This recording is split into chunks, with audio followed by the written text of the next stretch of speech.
안녕하세요. 올해 초 파혼한 20대 후반 여자입니다. 제 파혼 이야기에 많은 사람들이 제가 철부지라서 다행이라고, 제가 조금만 더 똑똑했으면 아마 꼼짝없이 사기 결혼 당했을 거라고 이야기를 해주더라고요. 제 생각도 다르진 않아요. 그래도 이 파혼이 저를 인간으로서 한층 더 성장시켜주는 계기가 되지 않았나 싶네요. 처음에는 다 콩깍지 때문에 시작된 거나 마찬가지입니다. 결혼하기에 마땅한 사람이 곁에 있으면 굳이 30살 홍기가 찰 때까지 기다릴 이유가 뭐가 있나 싶었어요. 그리고 그때까지만 해도 저는 제 남자친구가 그 마땅한 사람이구나 착각 속에 살고 있었지요. 청혼도 제가 먼저 했어요.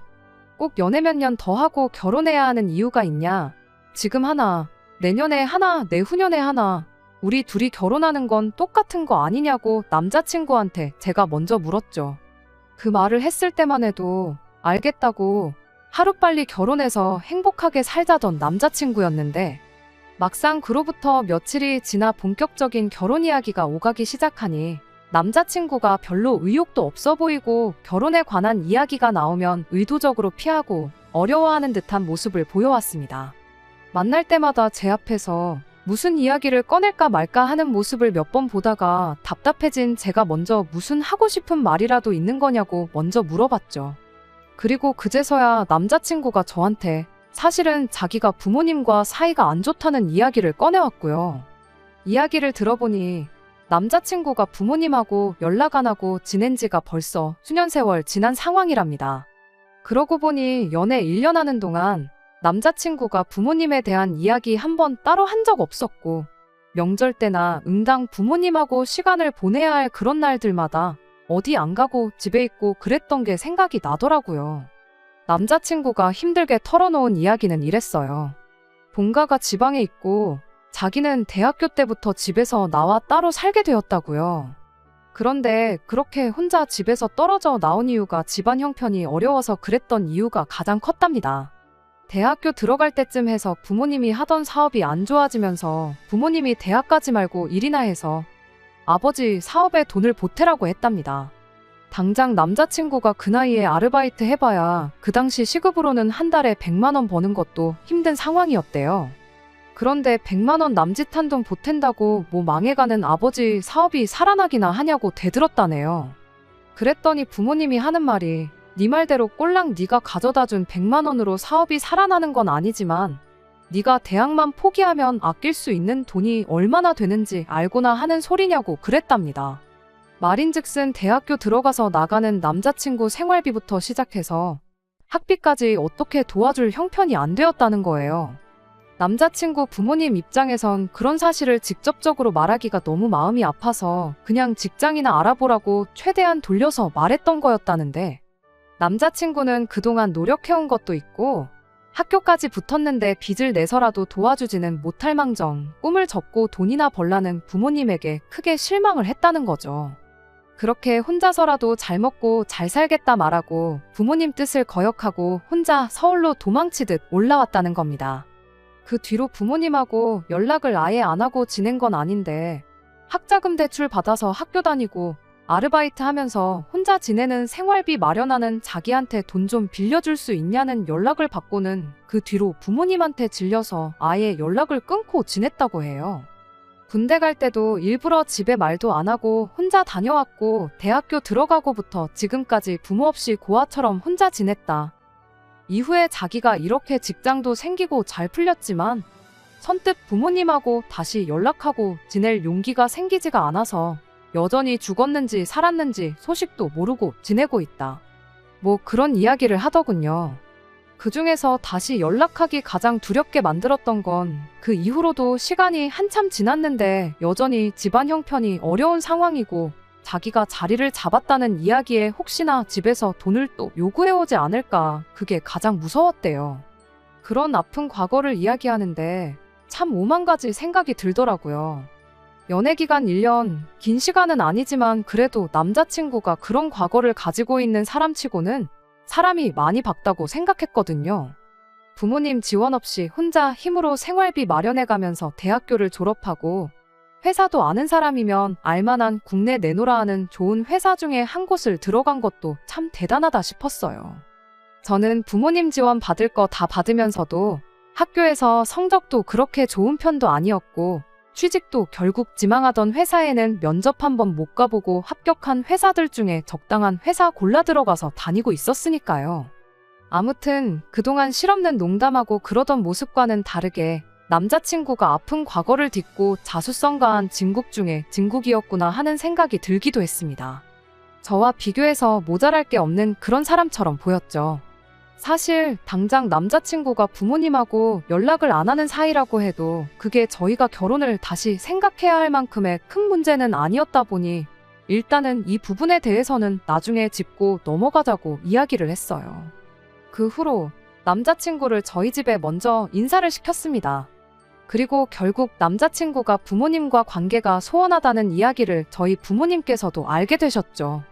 그 전까지야 저랑 남자친구 둘이서 부모님 없이 결혼을 한 해 만에 혼주석 양쪽 다 비워놓고 피로연 형식으로 결혼식을 올리네 어쩌네 그런 뜬구름 잡는 이야기만 주거니 받거니 하고 있었거든요. 그런데 이젠 저희 부모님도 이 상황을 알게 되셨으니 저희 부모님의 의중도 중요하다는 생각이 들었죠. 아니나 다를까 저희 부모님께서 그래도 결혼이 일륜지 대사인데 부모님이 돌아가신 것도 아닌데 어떻게 결혼 소식을 모르게 하고 결혼을 할 수 있겠냐 하고 이야기를 꺼내오셨어요. 물론 저희들 결정이 제일 중요하긴 하겠지만 그래도 도리상 결혼한다 말씀을 드리는 게 더 중요하지 않겠냐고요. 그 후에 결혼식에 남자친구 부모님이 오시는지 안 오시는지 부를 건지 안 부를 건지 혹은 혼주석을 비워두고 단촐하게 지인들만 초대해서 작게 결혼식을 올릴 건지 그건 그때 가서 정하는 게 맞는 거 아니냐고요. 저희 부모님 말이 사실 틀린 게 하나 없었다 보니 남자친구도 일단 부모님께 결혼 소식을 전하겠다고 대답을 했습니다. 그리고 얼마 뒤에 남자친구가 혼자서 고향집에 다녀오겠다는 이야기를 꺼내왔어요. 저는 왜 그런 자리를 나를 두고 가려느냐 따져 물었죠. 남자친구는 혹시 모르지 않냐고 괜히 갔다가 안 좋은 꼴을 볼 수도 있는 거고 당할 수도 있는 거고 모르는 일이지 않냐고요. 그럴 바에 맘 편하게 혼자 다녀오겠다고 하는데 암만 생각해봐도 그건 아닌 것 같았어요. 남자친구가 왜 때문에 부모님과 사이가 멀어졌는지 연락도 없이 지내는 건지 뻔히 알게 된 상황에 무슨 꼴을 보고 무슨 꼴을 당한다고 한들 그게 결혼까지 포기하게 만들 이유는 아니라고 생각했거든요. 오히려 내 시부모님이 되는 분들한테 얼굴도 모르고 존재도 모르는 며느리가 되는 것보다는 안 좋은 기억이 남더라도 후회할 일을 하는 것보다야 그게 100번 낫다고 생각했죠. 그렇게 저도 꼭같이 인사를 드리러 가야겠다 고집을 부렸더니 결국 남자친구가 저를 이기지 못하고 그럼 같이 다녀오자고 말을 꺼내왔지요. 사실 저는 부모님하고 떨어져 지낸 적이 없다 보니 남자친구 기분이 어떨지 도무지 상상이 가지 않았어요. 그래도 대학교 때부터면 10년이 넘는 세월 연락도 없이 지낸 건데 엄청 떨리지는 않을까 그런 생각이었거든요. 저조차도 그렇게 긴장이 되는데 그런데 남자친구는 10년 만에 부모님을 처음 만나러 가는 사람치고 긴장하는 모습도 떨려하는 모습도 걱정하는 눈치조차도 없었습니다. 한참을 타고 내려가야 했던 기차 안에서도 세상 아무 걱정 없다는 얼굴로 창문에 기대서 잠까지 자고 있었지요. 그리고 그렇게 남자친구의 고향에 도착을 했고 남자친구가 부모님이 기다리고 계시다는 곳에 저를 데려갔어요. 막상 약속 장소에 도착했더니 멀끔하다 못해 부티까지 나시는 두 분이 저희를 기다리고 계셨습니다. 그때까지만 해도 정말 그 자리가 눈물 없이는 볼 수 없는 그런 감동의 재회 자리가 되겠구나 싶었습니다. 남자친구는 부모님한테 내가 그동안 얼마나 외롭고 힘들었는지 아느냐 따지다가 그동안 마음고생 시켜서 죄송했다며 앞으로 효도하는 아들이 되겠다 눈물 콧물 쏟으며 질질 짤 줄 알았고 남자친구 부모님 또한 우리가 너를 다시 만나기 위해 얼마나 노력했는지 아느냐. 이제는 이렇게 다시 사업도 일으키고 떵떵거리며 살고 있다. 우리 다시 행복하게 한 가족으로 지내보자. 이런 유치한 아침 드라마 같은 내용이 펼쳐질 거라 생각했죠. 그리고 이런 재회를 가능케 만들어준 제 자신한테도 너무 뿌듯하기도 했어요. 그런데 생각보다 남자친구도 남자친구 부모님도 10년 만에 처음 다시 상봉한 가족치고는 서로들 반응이 시큰둥하더라고요. 밥은 잘 먹고 다니냐? 네, 잘 먹고 다녀요 하는 형식적인 인사 정도만 주고받은 게 다였어요. 10년 동안 연락도 없이 지낸 아들 안부는 밥 잘 먹고 다닌다는 말로 다 설명이 된 건지 그 이상 그 어떤 질문도 하지 않으셨습니다. 오히려 질문은 저한테 쏟아지기 시작했어요. 아들 결혼 상대가 궁금하시기야 했겠지만 그래도 감동의 재회를 하는데 그날 주인공은 제가 아니라 남자친구 그리고 남자친구 부모님이라고 생각했는데 이게 다 무슨 일인가 싶었습니다. 직장인이냐, 다니는 회사는 이름이 뭐냐부터 월급은 얼마나 받느냐 하는 이야기부터 시작해서 저희 부모님은 뭐 하시는지, 은퇴는 하셨는지, 노후 준비는 다 되셨는지 흔히들 말하는 호구조사가 시작되었죠. 오히려 그쯤 되니까 부모님과의 감동적인 재회를 제가 괜히 따라오겠다고 고집부려서 망쳐놓은 건 아닌가 그런 생각이 들었죠. 남자친구 눈치까지 보이기 시작했고요. 그래서 두 분께 너는 언제고 다시 내려오면 되니 저 말고 아드님하고 이야기 나누시는 게 더 좋지 않겠냐고 한마디 꺼냈어요. 아직 결혼 날짜가 잡힌 것도 아니고 이런 이야기는 상견례 때 해도 되는 거 아니겠냐고 했는데도 불구하고 두 분은 계속해서 저한테 하고 싶던 질문들만 하기 시작했습니다. 그렇게 자리가 다 끝나고 나서도 뭔가 이상했죠. 보통 이런 경우에는 부모님이 자식을 기차역까지 배웅해주고 그래도 문내 아쉬워서 떠나가는 기차만 멍하니 바라보고 그럴 줄 알았는데 막상 자리가 끝나니 날 추우니 조심히 들어가라는 한마디 말만 하고 두 분은 기차역은커녕 약속 장소 입구까지도 저희를 배웅해주지 않고 그냥 갈 길을 가셨거든요. 돌아오는 기차 안에서도 남자친구가 기분 나빠하는 내색 하나 하지 않고 또 편한 자세 잡고 잘 준비부터 하더라고요. 그때는 남자친구 부모님이 원망스럽기까지 했죠. 해도 너무하신 거 아니냐고. 뭐 장원급제에서 돌아온 정도까진 아니지만 그래도 그렇게 아들이 혼자임으로 힘든 시기 보내면서 좋은 회사 취직해서 결혼할 여자까지 데리고 금이환영한 거나 마찬가지인데 아들에 대한 관심이 없어도 너무 없는 거 아닌가 싶었거든요. 그래서 남자친구한테 너는 괜찮냐고 부모님이 별로 기뻐하지 않으시는 것 같다고 한마디 건넸는데 남자친구가 두 분이 내색은 안 해도 엄청 기뻐하시는 거라며 설명을 해주기 시작했습니다. 원래 이쪽 지역 사람들이 무뚝뚝한 기질이 있다는 거 너도 살면서 한 번은 들어보지 않았느냐고.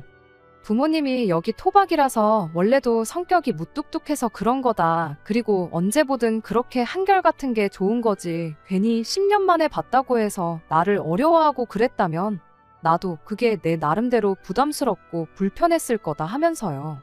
제 상식으로는 도무지 이해가 가지 않는 상황이었지만 그래도 원래 그렇다는데 그렇구나 하고 넘기는 것 말고 따로 무슨 방법이 있었겠나요? 그냥 그런가 보다 했죠. 그 뒤로 몇 주 지나서 다시 남자친구 부모님께 인사를 드리러 다녀왔어요. 그때는 집에 초대를 받아서 다녀왔고요. 집은 그동안 남자친구랑 연락 없이 지내면서 한 번 이사를 하셨대요. 집은 40평대 아파트로 두 분이 지내시기엔 조금 넓은 감이 없지 않아 있었습니다. 안에 꾸며놓은 것도 꽤나 고급지게 꾸며져 있었고요. 남자친구도 당연히 부모님 집에는 처음 와봤을 테니 화장실이 어디냐 그런 거 묻고 그랬어요. 그걸 봤을 땐 정말 10년 동안 연락 없이 지냈구나 싶었는데 막상 밥 먹을 때 보니까 또 그런 것 같지만도 않고 그러더라고요. 왜? 엄마가 해준 집밥만큼 세상 맛있는 음식이 또 어디 있겠나요? 암만 사이가 안 좋아져서 연락 없이 지냈다고 한들 10년이면 엄마 손맛이 그리워도 한참을 그리웠을 시기잖아요. 제 남동생만 해도 군대 갔다가 첫 휴가 나왔을 때 엄마가 해준 음식 먹고 싶어서 고생했다고 그렇게 유난을 떨면서 두 그릇, 세 그릇씩 먹고 그랬었었는데 아무리 기질이 무뚝뚝한 지역 사람들이라고 한들 어머님 음식 솜씨가 나쁜 것도 아니고 오히려 제 입맛에도 엄청 맛있다 싶을 정도로 좋았었는데 깨작거리면서 먹는 둥 마는 둥 하는 남자친구를 보니까 또 그런 부분은 참 이해가 안 가기도 하고 여러모로 혼란스러운 하루였습니다. 그런 와중에도 저희 결혼 준비는 나름 착착 진행되고 있었어요. 두 분이 멀리 살고 계시고 사업을 하고 있는 관계로 시간을 따로 내기가 어렵다 하여 상견례 날짜를 조율하는 데 있어서 조금 문제가 있었어요. 상견례를 안 했다고 결혼 준비를 미룰 이유는 없겠다 싶어서 저희는 저희 나름대로 열심히 결혼 준비를 하고 있던 상황이었고요. 식장이라든지 스드메 같은 것들은 따지고 보면 목돈이 들어가는 일이긴 했지만 결혼해서 살게 될 신혼집 구하는 거에 비하면 보잘것없는 비용이었어요. 그간 직장 생활하면서 제가 모아놓은 돈이 5천이었고 저희 부모님이 3억을 도와주시기로 이미 이야기가 되어 있는 상황이었고요. 남자친구가 모아놓은 돈은 3천만 원으로 월급에 비해 그렇게 많은 편은 아니었습니다. 아무래도 그동안 혼자 힘으로 쭉 살아왔고 학자금이며 이런 거 전부 대출받아서 했다 보니 당연히 당장은 모아놓은 돈이 부족할 수밖에 없다 싶었죠. 그런데 남자친구가 저희 집에서 3억을 도와주기로 했다는 이야기를 듣고는 일단 빌라나 오피스텔 전셋 같은 걸 알아보는 게 좋겠다는 이야기를 꺼내왔습니다. 저희들 모은 돈은 일단 결혼 비용과 신혼집에 마련할 살림살이 구하는 데 쓰고 대출은 최대한 없이 가는 게 유리하지 않겠냐면서요. 그래서 제가 남자친구한테 그게 무슨 말이냐 물어봤어요. 남자친구가 한다는 소리가 자기가 혼자 지내면서 학자금 갚고 그렇게 살아왔다 보니 대출 갚는 건 아주 이골이 났다고. 그러니까 형편 닿는 대로 신혼집을 대출 없이 구하고 결혼하고 나서 돈을 열심히 모으고 굴려서 그때 진짜 좋은 집으로 이사를 가자는 뜻이라며 설명을 하는 겁니다. 그렇게 나오니 솔직히 제가 돈 이야기를 하지 않을 수가 없었어요. 솔직히 남자친구 집이 과거에는 어려웠다지만 제 눈으로 직접 어느 정도 여유가 생긴 상황이란 걸 보고 왔었잖아요. 그래도 우리 집에서 3억이라는 큰 돈을 보태주기로 했는데 남자친구 집에서 3억까지는 아니라도 어느 정도 지원을 받는 게 공평하고 어떻게 보면 당연한 수순이라는 생각이 들었거든요. 그런데 남자친구가 단호하게 부모님께는 지원을 받을 생각이 없다며 거절을 하더라고요. 10년 만에 부모님과 다시 관계 회복을 한 건 좋은 일이긴 하지만 문제는 그 관계 회복을 한 계기가 우리 결혼 때문이지 않냐는 이야기를 하더라고요. 무슨 소리를 하는 건가 싶었는데 결혼한다고 10년 만에 다시 부모님한테 연락해서 갑자기 억소리 나는 큰 돈을 요구하면 자기 부모님이 우리를 뭘로 생각하겠냐는 겁니다. 말인즉슨 이 관계 회복의 이유가 다시 한 가족으로서 잘 지내고 싶어서 그런 게 아니고 돈 때문에 그런 거라 오해하실 수도 있는 거 아니겠냐는 거죠.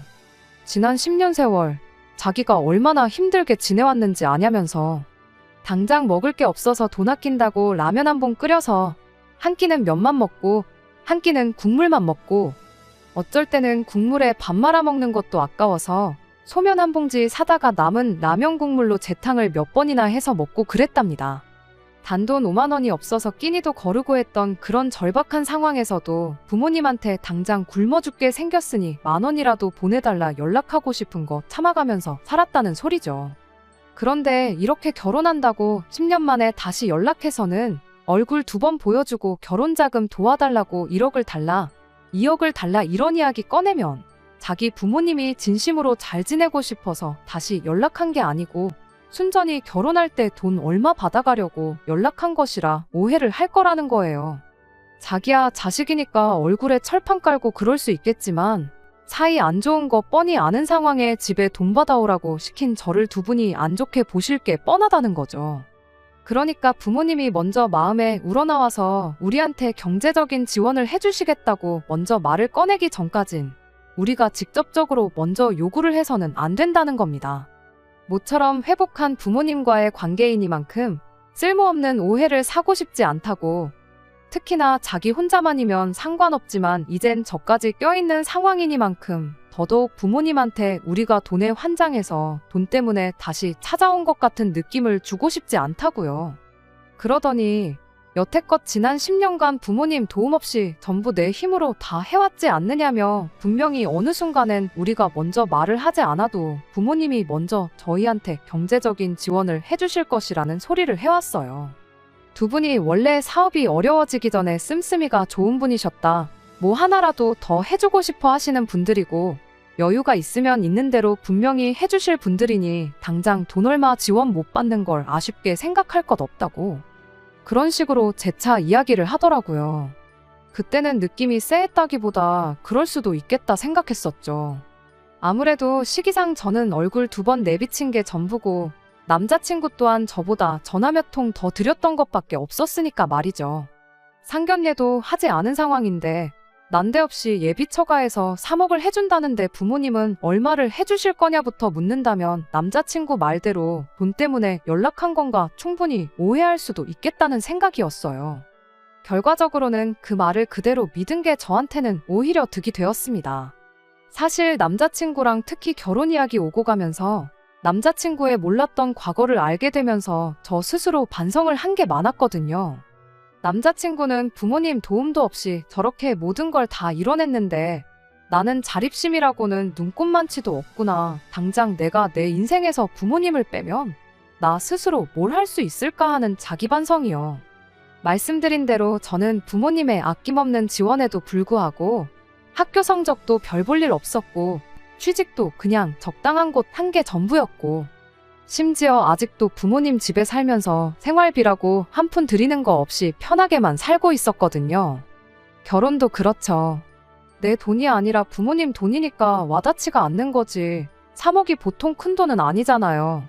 제가 앞으로 3억을 모으려면 얼마나 걸리려나 생각해보면 언제인지 확신도 안 설 만큼 까마득한 액수인데 당장 부모님이 해주신다고 하니까 3억이 돈도 아닌 것 같고 당장 3억으로 서울에 무슨 집을 구하나 싶고 그랬으니 외로움을 버티며 자립심 있게 혼자 모든 걸 다 해결한 남자친구와 비교했을 때 제 자신이 얼마나 한심해 보였겠나요.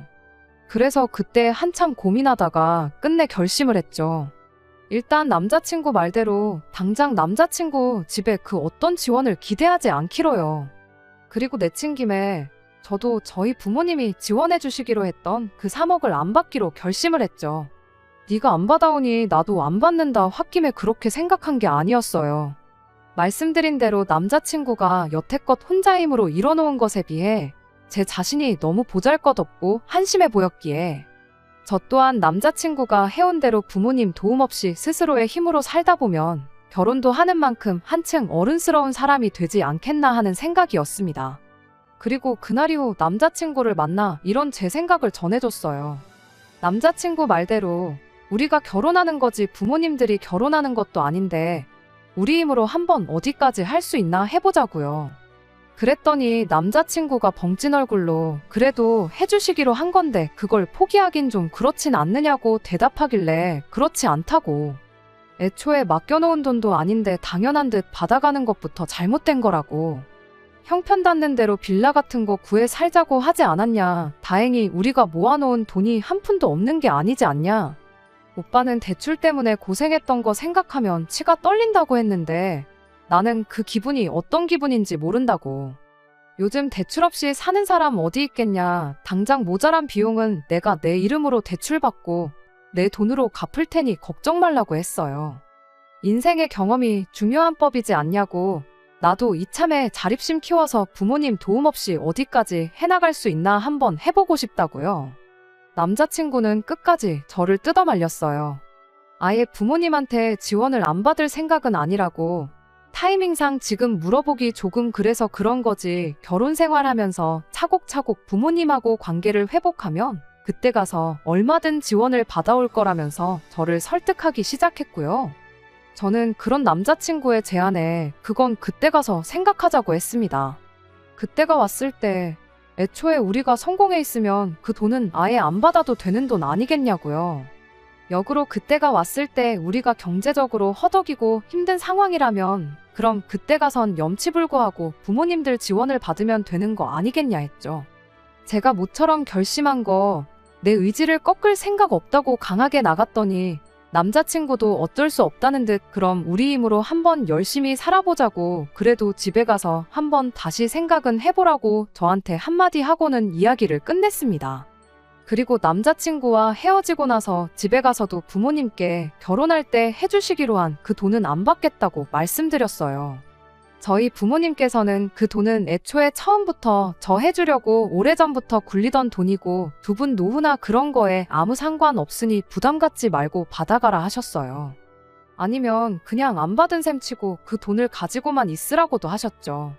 주머니에 돈이 있고 없고 차이가 엄청 크다면서 어떻게든 그 돈을 저한테 주시려고 했는데 그럼 차라리 나중을 위해 계속 그 돈을 굴려달라고 부탁드렸어요. 나중에 더 큰 돈이 돼서 돌아올 수도 있는 거고 내가 굴리는 것보다야 부모님이 굴려주시는 게 더 안전하지 않겠냐고. 그러니 그 돈은 제가 벌써 받은 거라 치고 다시 부모님한테 맡겨놓은 셈 치겠다고 했죠.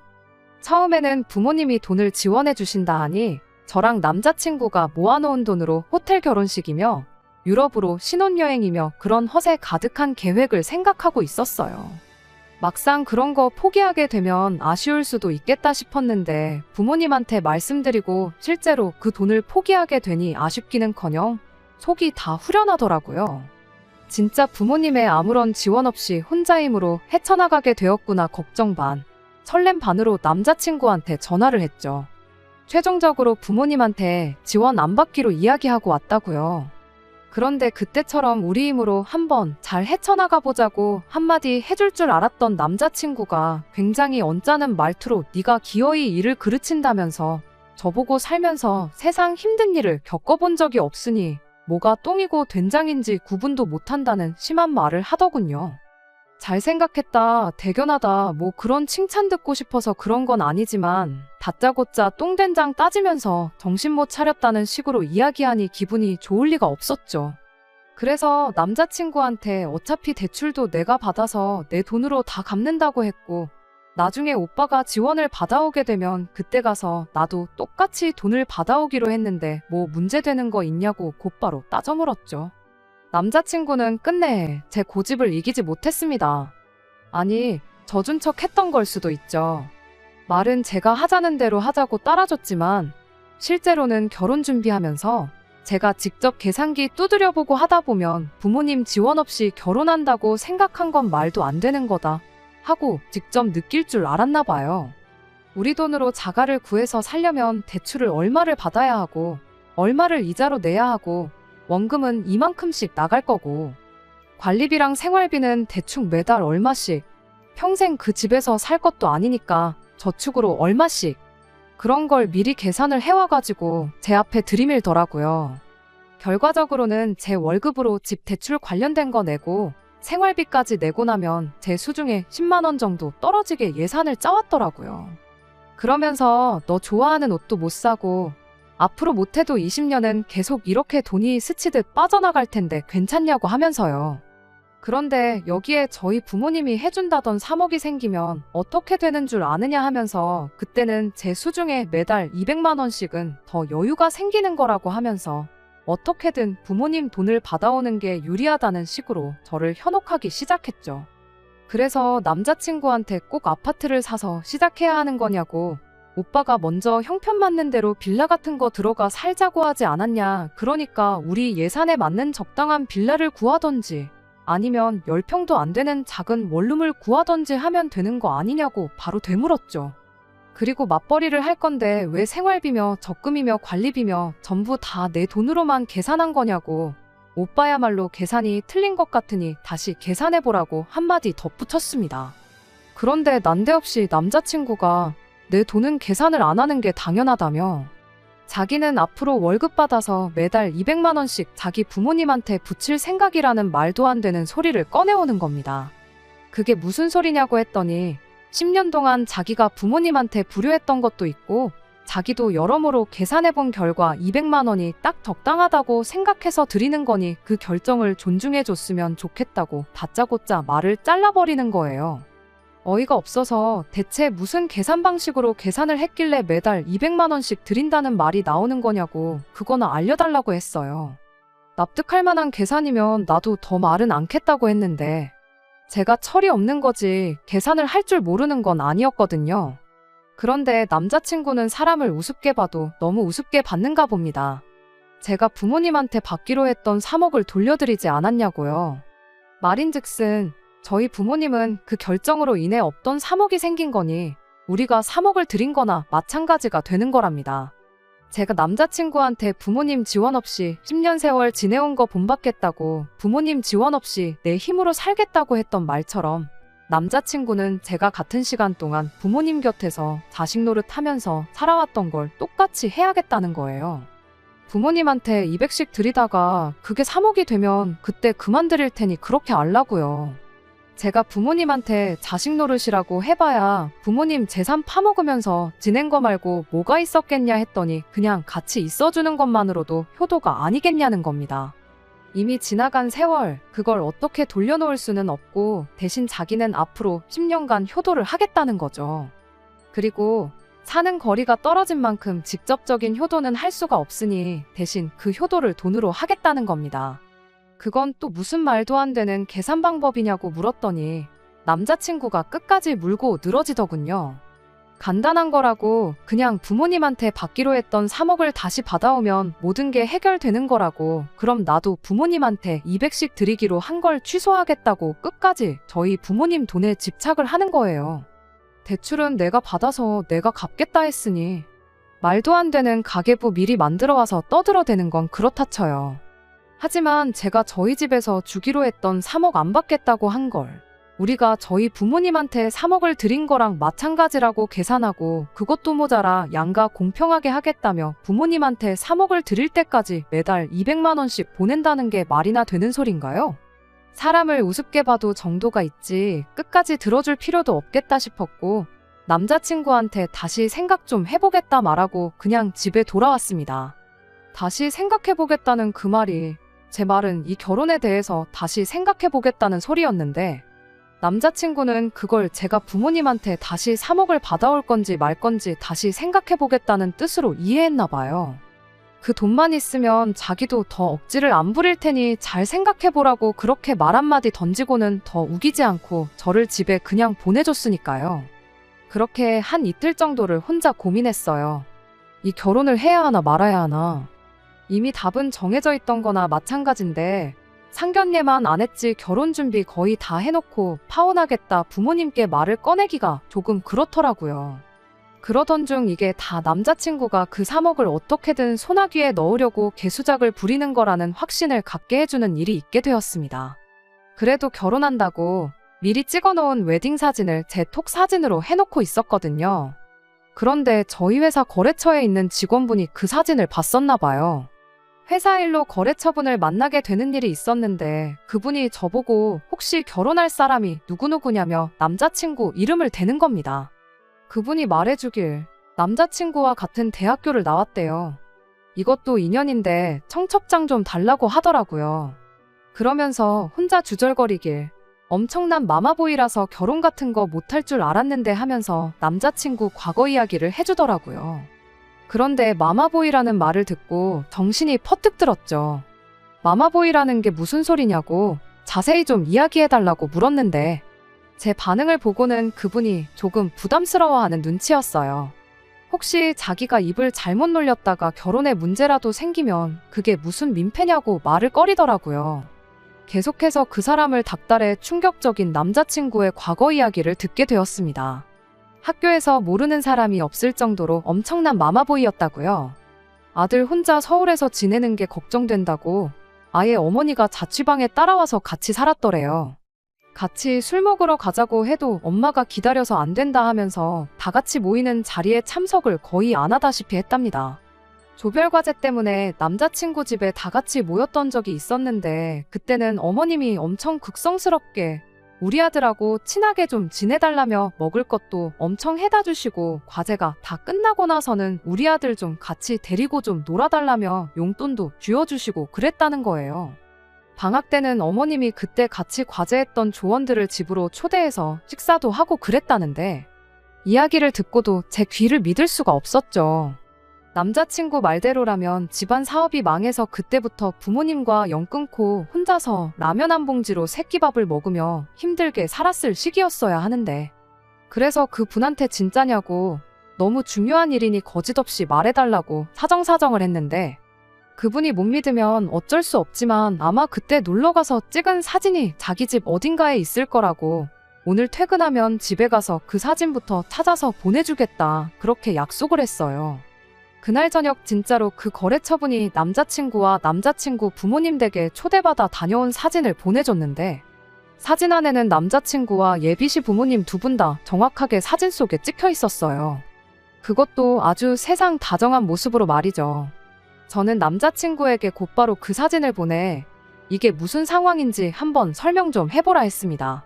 남자친구는 제 톡을 받자마자 곧바로 저한테 전화를 하더니 말을 벌벌 떨면서 자기가 다 설명하겠다고 제발 파혼만은 하지 말아달라고 빌기 시작했어요. 그렇게 남자친구의 꿍꿍이를 낱낱이 다 알게 되었습니다. 집안 형편이 어려워졌다는 것도 부모님과 연을 끊고 지냈다는 것도 다 거짓말이었어요. 제가 먼저 결혼 이야기를 꺼낸 게 문제였어요. 그만큼 자기가 유리한 고지에 서 있다고 생각한 거고 결혼할 때 보통 남자가 더 많은 비용을 낸다고 하니 어떻게 자기 부모님 돈이라도 조금 아껴주게 해드리려고 시작한 거짓말이었다네요. 그런데 저희 집에서 큰 돈을 보태준다 하니 그 돈이면 더더욱 앞으로 부모님 손은 벌릴 일이 없겠다 싶었고 그 돈을 제가 부모님한테 돌려드림으로써 그럼 대신 자기 월급을 부모님한테 보내주는 식으로 자기한테 유리한 결혼을 하려고 했던 겁니다. 그 자립심 강하고 그저 어른스럽기만 했던 남자친구가 사실은 자기 부모님 돈 아껴주겠다고 저와 사기 결혼을 시도한 천하에 둘도 없는 인간 쓰레기였던 겁니다. 제발 파혼만큼은 하지 말아달라고 하는데 파혼이 문제겠냐고 사기죄로 고소해서 아주 콩밥을 먹여주겠다고 강하게 나왔어요. 남자친구는 더 이상 방법이 없다고 생각했는지 아주 뻔뻔하게 나오더라고요. 내가 너한테 거짓말을 했을지언정 너한테 그걸로 돈을 뜯어낸 게 있냐? 콩 한 쪽이라도 얻어먹은 적이 있냐면서 적반하장으로 자기를 사기로 고소하면 저를 무고죄로 맞고소를 하겠다는 소리를 하는 겁니다. 그때는 저도 흠칫하기는 했는데 약한 모습 보여주면 안 되겠다 싶어서 저도 어디 한번 해보자는 식으로 강하게 나갔어요. 정말 다행스럽게도 상황이 저한테 유리했습니다. 사기가 꼭 금전적인 피해를 입혀야만 사기가 아니더라고요. 사기미수라는 게 있는데 사기를 치려던 정황 증거만 있어도 고소가 가능한 상황이었던 거예요. 물론 남자친구 말대로 정황 증거만 있었지 녹취라던가 상황을 완벽하게 입증할 만한 증거가 없었던 게 문제였던 거지요. 다행히 남자친구가 사기미수로 처벌을 받을 수도 있다는 소리만 듣고 잔뜩 겁을 먹어서 지방에 계신 부모님까지 모셔와 제 앞에 싹싹 빌었고 저도 대충 쿨하게 그동안 만나온 정 때문에 봐준다고 한마디 던져주고 그렇게 저희 결혼은 없던 일이 되었습니다. 작정하고 속이려 드는 사람을 간파할 방법은 없겠지만 제가 너무 서둘렀고 사람 보는 눈도 없었어요. 다른 사람들 말 맞다나 오히려 제가 철이 없던 게 천만 다행이었던 것 같습니다. 조금이라도 이 속 챙기고 했으면 부모님 돈을 돌려드리겠다는 게 아니고 일단 그 돈으로 결혼부터 하고 몇 년 지나 남자친구 집에서 지원을 받아올 생각을 했을 수도 있으니까요. 이번 일을 겪으면서 저도 정신적으로 조금 성숙해진 것 같습니다. 다른 건 몰라도 이제 부모님께 걱정 덜 끼치고 제 앞가림 제가 스스로 해나가는 그런 사람이 되도록 노력하려고요. 끝까지 들어주셔서 감사합니다. 오늘의 사연은 여기까지입니다. 구독과 좋아요, 알람 설정 부탁드리고 더 좋은 사연으로 다시 찾아뵙겠습니다. 감사합니다.